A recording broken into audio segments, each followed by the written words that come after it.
بسم اللہ الرحمن الرحیم۔ السلام علیکم۔ دفعہ نمبر 467 تعزیرات پاکستان۔ قیمتی کفالت، وصیت وغیرہ میں جعل سازی کرنا۔ دفعہ نمبر 467 تعزیرات پاکستان۔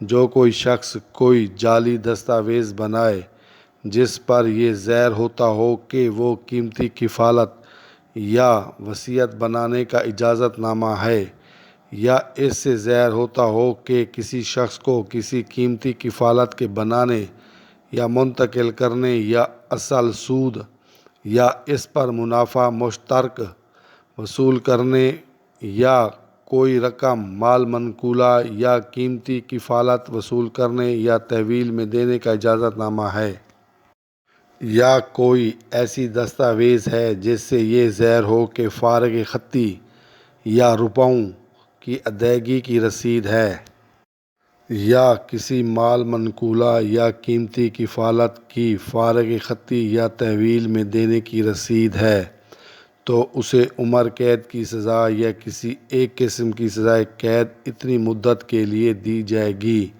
جو 10 سال تک ہو سکتی ہے، اور جرمانے کا بھی مستوجب ہوگا۔ کفالت کی معنی ذمہ داری، ضمانت، بوجھ اٹھانا۔ مال منقولہ کے معنی ایسا مال جو ایک جگہ سے دوسری جگہ لے جایا جا سکے۔ تحویل کے معنی قبضہ۔ فارغ خطی کے معنی مطالبہ بھر پانے کا تحریری اقرار، بے باکی کی رسید، بے تعلقی کی رسید۔ مستوجب کے معنی لازم ہونے والا، واجب کرنے والا۔ منتقل کرنا کے معنی ایک جگہ سے دوسری جگہ لے جانا۔ وصیت کے معنی آخری نصیحت۔